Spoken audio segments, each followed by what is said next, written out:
Bienvenida Alejandra Marcote, que sos contadora y máster en coaching y cambio organizacional y sobre todo autora de este libro que ya tengo ganas de leer, que es Cómo transformar el síndrome del impostor en tu aliado. Bienvenida. Muchísimas gracias, Desiree, un gusto estar acá y con toda la audiencia también. Bueno, yo te sigo, yo he leído algunos fragmentos, no lo leí completo el libro, por eso digo que lo quiero leer ahora de pe a pa, porque me encantó. Lo que he leído, te he escuchado, te he visto en redes, o sea, te estoy siguiendo. Buenísimo. Esto sabelo, y me parece que hablas de un tema muy importante, que es el síndrome del impostor. Para quienes quizás no hayan escuchado este término, ¿cómo lo podrías definir en pocas palabras? Mira, así muy brevemente, es esa idea de que no estamos a la altura, de que somos un fraude, de que somos farsantes, ahí depende como cada uno le quiere decir, que somos impostores. ¿Y por qué digo esto? Porque más allá de que nosotros logremos un montón de cosas, tengamos buenas notas, nos vaya bien en el trabajo, no importa lo que hayamos hecho, sentimos internamente que en algún momento alguien va a descubrir que no somos tan buenas, que no somos suficientes. Entonces aparece ahí esa sensación de que estamos engañando a las otras personas. Y esto no es que te puede pasar a vos, me pasa a mí. Lo que dicen las estadísticas es que alrededor del 70% de las personas en algún momento se sintió así, y después hay un montón de estudios que hablan de un poco más, un poco menos, pero digo, en general es algo bastante común. Y ahí hay algo interesante que es que tenemos el miedo a que nos descubran, en algún momento se van a dar cuenta, el miedo a fallar o fracasar, porque claro, ¿cuándo me van a descubrir? Cuando diga algo mal, cuando me equivoque, ahí siento que realmente esto... se va a caer esa idea que tienen los demás de mí. Y además hay algo que pasa, es que le solemos asignar nuestros logros, las cosas que nos salen bien, a la suerte, a las coincidencias, a que justo me llamaron porque, no sé, me conocían, ¿no? Del barrio, de otro lugar, pero no a mi esfuerzo, no a mi trabajo. Entonces eso hace que nosotros sintamos que no merecemos lo que logramos. Así que eso es el síndrome del impostor. Todos esos elementos ahí están metidos. Leí que es mucho más frecuente en las mujeres que en los hombres. ¿Eso es así? Sí, yo diría que es un poco más limitante. Lo que dicen las estadísticas es que las mujeres lo sienten más y hay un porcentaje mayor, pero tampoco es una diferencia de 20 a 50, ¿no? Hay algunos estudios que quizás hablan del 70% versus el 80% de las mujeres. Lo que sí pasó es que este fenómeno se empezó a estudiar en las mujeres. Entonces, al principio... bueno, solamente lo tenemos nosotras. Ahora, con los años se fue viendo que a los varones también les pasa, aunque quizás tiene otras características, no está tan atravesado por la cultura, ¿no? Por esta idea de, por ejemplo, que tenemos que ser modestas. Entonces a nosotras nos cuesta más pararnos y contar nuestros logros y decir todo lo que hicimos. También aparece en todo lo que es el ámbito laboral el tema de, por ejemplo, bueno, yo tengo que ser muy buena en mi trabajo, pero también me doy vuelta y tengo que hacer un montón de cosas en mi casa y también tengo que ser quizás buena madre, buena hija. Aparece mucho el rol del hogar, de la mujer en el hogar. Entonces, también esos dos sombreros hoy de alguna forma hacen sentir que no estamos haciendo nada bien porque no llegamos a ese 100%. Con lo cual, es un poco más pesado para las mujeres desarmarlo, diría, por eso digo más limitante en el ámbito laboral, pero a los varones también les pasa. Así que cada vez lo están contando un poco más. Claro, como decías, igual obviamente todos estos estereotipos de género de pensar que las tareas de cuidado son principalmente de las mujeres, sí, y mayor exigencia para cumplir con ciertos requisitos. Sí. Me acuerdo haber leído que, bueno, una mujer no se presenta a un nuevo puesto o no pide un aumento hasta que no tiene el 100%, sí, entonces, sí. Claro, todo eso es limitante. Ahora, ¿a qué se debe? ¿Cómo se llega a construir esa sensación? Mira, no hay un solo factor, porque yo, por ejemplo, en el libro lo abordo desde las creencias que vamos desarrollando. Entonces, quizás uno puede mirar la infancia y dice, bueno, tal vez familias disfuncionales, ¿no? Te dan un mensaje en donde vos tenés que estar todo el tiempo demostrando que sos la mejor. O, por ejemplo, las comparaciones. No sé si eso lo notaste, pero tu prima, tu hermano estudia más que vos, sabe más que vos. Entonces, esa comparación constante hace que desde chicos muchas veces no encontremos cuál es nuestro lugar y nos estemos mirando siempre en relación a una otra persona. Ahora, también puede pasar, a veces, digo, hablando de la niñez, que en una familia te digan, vos podés con todo, dale, yo sé que vos podés. Y el nene, la nena, internamente siente que no puede, que no sabe, y ahí siente también que entonces las personas ven algo que ella o él no ve. Entonces, fíjate a veces, qué paradójico. Por eso digo que no hay un solo factor y también uno va creciendo y va creciendo en determinados entornos. Entonces hay contextos que incentivan mucho el síndrome del impostor. Hablo de las organizaciones, hablo de la universidad, del sistema educativo, ¿no? En donde quizás alguien no se puede equivocar. Porque claro, el error está visto como algo malo. En donde, siempre. claro, en donde se señalan mucho los errores y muy poco los aciertos. Entonces hay un montón de comportamientos. Quizás no puedes preguntar o sentís que si preguntás, entonces no sos tan bueno, no sos tan inteligente. Y en realidad es lo que necesitas hacer, ¿no? Entonces, digo, hay un montón de comportamientos que son muy, pero muy comunes en el sistema educativo, en las organizaciones, en las familias, que también incentivan el síndrome del impostor. Así que no hay una sola cuestión que te diga, es esto, y es más, te digo algo.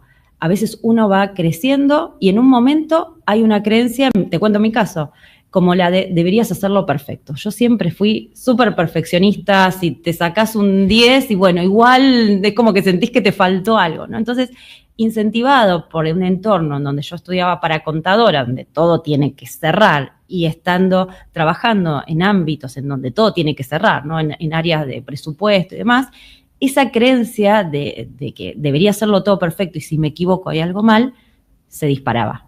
Ahora, fíjate que yo con el tiempo fui cambiando de profesión y de repente, y con un gran trabajo interno, esa creencia disminuyó y me amigué mucho con el error, pero quizás hay otra creencia que está muy presente en todo esto que es innovar, y es como, debería ser algo siempre nuevo, ¿no? Y ahora, ¿qué tema?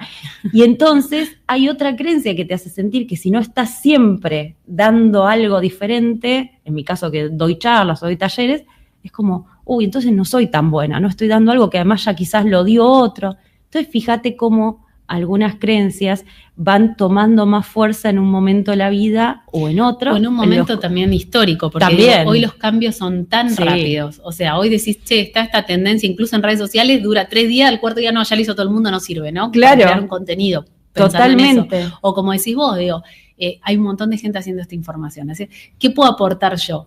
Es muy propio de la época, ¿no? También. Sí, eso de qué puedo aportar yo pasa muchísimo, y sobre todo con profesionales, incluso personas que quieren salir de su trabajo en relación de dependencia y dedicarse a algo y dicen, pero yo no tengo nada nuevo para decir, no tengo nada nuevo para hacer. Imagínate encima ahora con la era de la inteligencia artificial, lo que se viene, que además cualquiera es como que tiene al acceso un montón de conocimiento. Entonces, hay un gran trabajo interno también para hacer de conocer y ver qué es lo que yo puedo aportar, ¿no? Pero esa pregunta aparece todo el tiempo, pero yo no tengo nada nuevo, si lo mío... Y fíjate también cómo aparece la desvalorización, ¿no? Como que nuestra experiencia, lo que venimos trabajando hasta el momento, parece que no tuviera ningún valor, ¿no? Y que estamos haciendo un commodity, algo que los otros pueden replicar fácilmente. Sí, un poco que esta explosión de tecnología tan fuerte nos invita a conocernos más, parece como una paradoja lo que decías vos, ¿no? Pero realmente es como hay que hacerse cargo y ver internamente qué es lo distinto. Ahora me pregunto, este síndrome del impostor que está tan presente en la sociedad, como recién mencionabas, ¿existe casos de grandes líderes CEOs que sufran ese síndrome del impostor? Porque a primera vista diría, bueno, si estás atravesado por el síndrome del impostor, te quedas calladito ahí, en lo bajo, nunca sos de esos líderes, esos CEOs destacados. ¿Es así o no? Sí. Bueno, Michelle Obama es una de las que más habla de eso, porque justamente, bueno, ella lidera muchos movimientos, trata de acompañar a mujeres, y ella lo cuenta siempre. Después Einstein, por ejemplo, tiene una frase muy célebre también al respecto, ¿no? Como, bueno, su trabajo, mi trabajo, ¿no? Como algo, como que no es para tanto. El primer hombre en llegar a la luna, eso a mí me llamó mucha atención. Digo, quizás no es un líder de empresa, pero es una persona reconocida mundialmente, y él en un evento estaba apartado de toda la gente, ¿no? Estaba como mirando en el evento detrás de todo, y se acerca un bloguero muy conocido y le dice, ¿y por qué está acá? Y porque es como un evento de gente así, grosa, podríamos decir.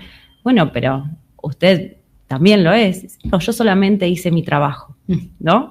Entonces, ahí resume un poco esta esencia detrás del síndrome del impostor. Yo en su momento para el libro entrevisté, por ejemplo, a Sergio Kaufman, ¿no? Que líder en ese momento, líder para toda Latinoamérica de una gran empresa, y él me decía, en realidad, ¿quién no lo siente? ¿No? Porque yo digo, bueno, una persona así que él hasta organizó mega eventos donde hasta iba el presidente de la nación.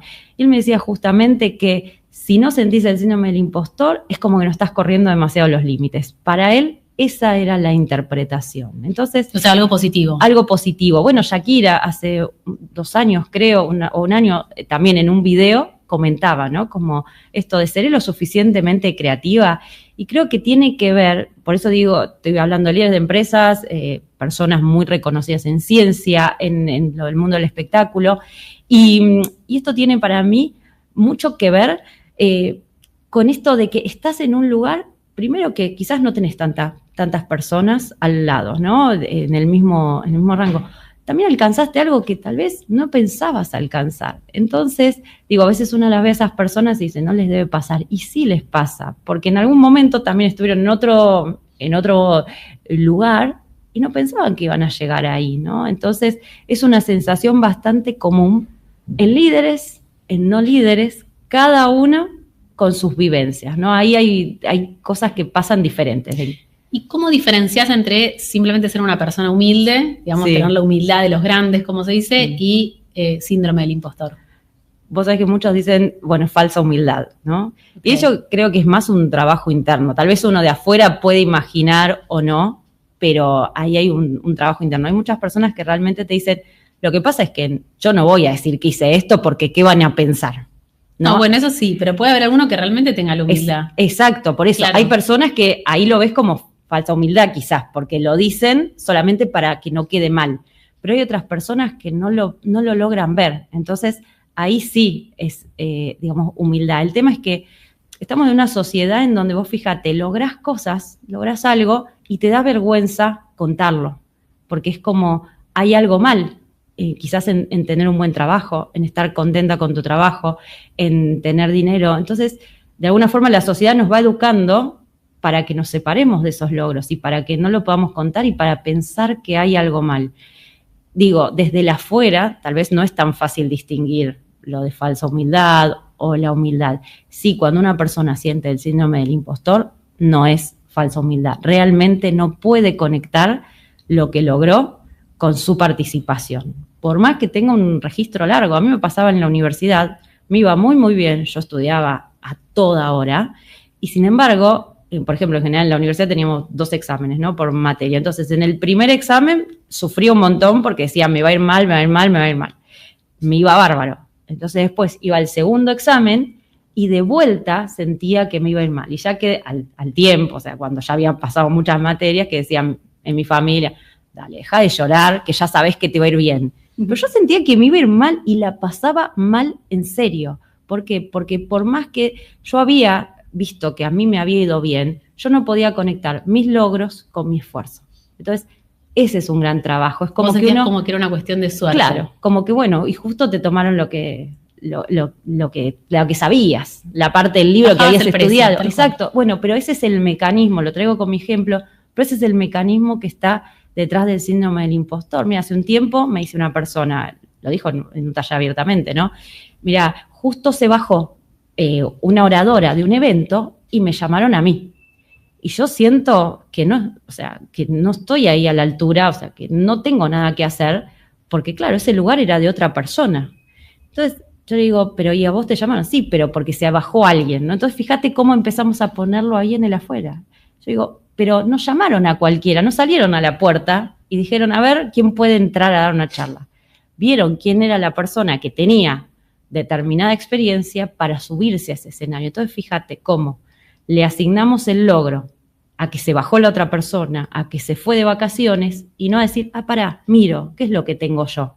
Pero yo tengo todo este recorrido, yo tengo estos logros, poné que no le llames logro, yo tengo toda esta experiencia. O sea, hay una parte que no estamos mirando y es la parte que tiene que ver con nosotros. Entonces, ese es el mecanismo que está ahí muy presente en el síndrome del impostor.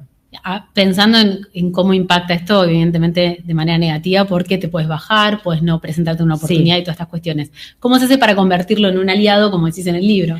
Bueno, primero, y esto que vos decías de lo negativo, aclaro algo, algunas personas las impulsa, obtienen resultados extraordinarios, lo que pasa es que yo siempre digo, ¿a qué costo? A costo de no pasarla bien, ¿no? De estar totalmente muy, muy desgastados. Y también impacta en los negocios, eso sí, porque... Y ya voy al tema del aliado, pero digo, fíjate qué pasaría si en una organización las personas dijeran lo que tienen para decir sin sentir que no voy a decir esto porque es una pavada, ¿no? O si preguntaran lo que tienen para preguntar porque dicen, ok, aunque yo pregunte, no estoy siendo un fraude o no se van a dar cuenta que soy incapaz. En realidad estoy preguntando y esto nos abre la puerta a todos. Entonces, dicho esto, lo primero es ponerle nombre, hablar, ¿no? Esto que estamos haciendo acá. Decir, esto en realidad no es que yo soy un desastre, no es que yo soy un fraude, es que es una historia que me estoy contando, es que es una asociación que estoy haciendo, pero tiene un nombre y lo puedo trabajar. Cuando las personas en las charlas que vienen no tenían ni idea, lo saben, ahí ya es un montón. Eso es un montón.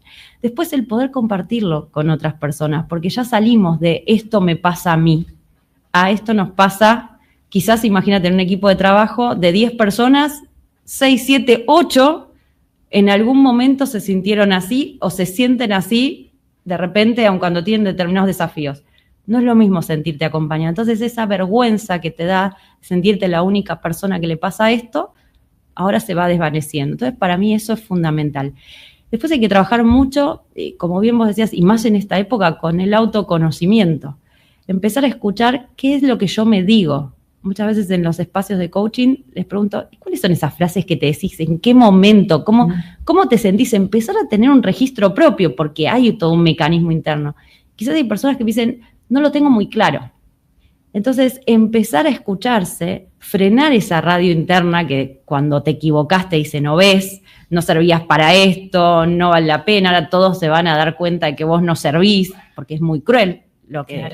Esa voz interna, ¿no? Esa voz interna es muy cruel y además no frena.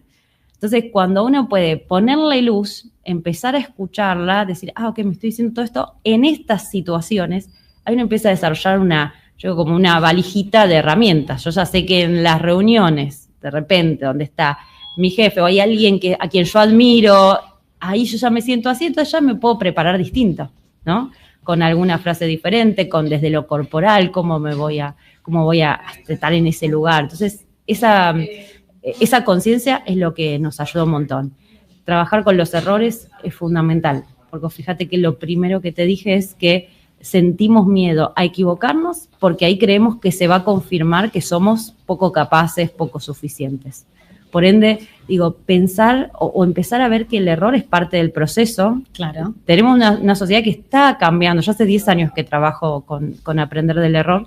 Está cambiando, pero va un poco lento en ese cambio. Y en un momento en donde... Porque se penaliza, el error se penaliza. O sea, puede ser el fin de una carrera laboral, en el ámbito académico también, o sea, tenés que ir y vas a recuperar el examen. No digo que no haya que hacerlo, ¿no? Sí. Pero no se estudia el error como parte de un proceso. Claro, de hecho, hace poco estaba hablando de una persona en educación. Yo decía, qué distinto si en vez de que alguien se equivoca y se le dice, toma el examen, fíjate, y la persona se va así cabizbaja con una X roja, se dice, a ver, este examen, acá hubo cosas que no funcionaron, ¿por qué no las resolvemos juntos? Claro. O no buscamos a ver qué pasó. Entonces, en vez de aprender, se usa como una fuente de castigo, diría yo, ¿no? Entonces, eso es algo que hay que cambiar. Incluso me pasa con algunas personas que trabajan en empresas, en donde quizás la cultura del error empieza a estar como mucho más blanda, empresas más nuevas, claro, y sin embargo las personas me dicen, acá no es un tema de que mi jefe me sanciona, sino que yo no puedo con eso.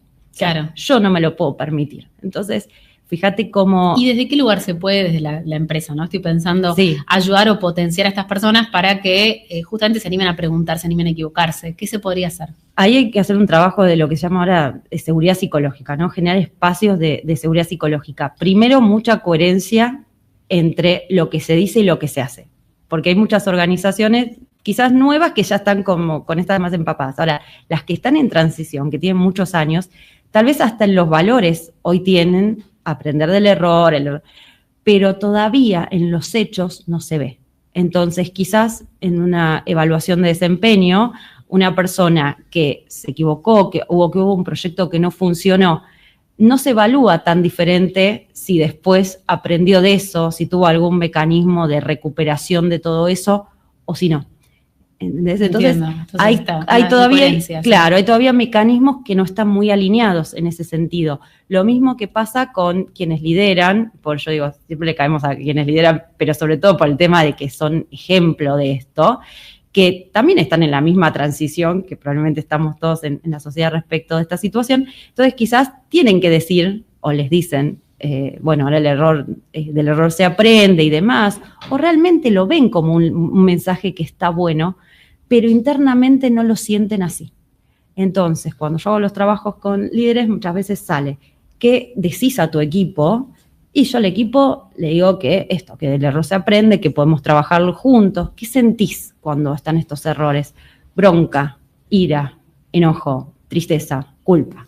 Entonces, fíjate cómo hay que hacer un trabajo también acá de trabajar estas creencias que tenemos respecto a los errores, primero internamente, para que esto fluya. Porque si vos sos líder y tenés que darle un feedback, una devolución a una persona, y vos le decís, del error se aprende, pero vos estás enojadísima, se va a notar. Se va a notar. Entonces, digo, tenemos, como ves, hay mucho trabajo interno, ¿no? En ese sentido. Pasa? A mí me gusta siempre decir, me doy cuenta de no decir, bueno, las empresas donde no se favorece este tipo de situaciones, donde no hay un apoyo y una contención, les va mal. Y es mentira.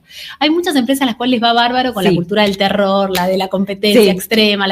Es horrible, pero ocurre. Y muchas empresas llegaron hasta acá así, bueno, o sea, con la cultura del látigo en ese sentido. ¿Y qué les dirías a esas empresas? Porque yo quiero seguir, no sé, no voy a nombrarlas, pero las conozco, digamos, algunas compañías grandes que se basan en esto, en no perdonar el error, en no fomentar, digamos, para nada, aunque lo digan discursivamente, que se equivoquen, incluso ayudar a que haya miedo a equivocarse y a estimular la competencia. Y les va bárbaro. Claro.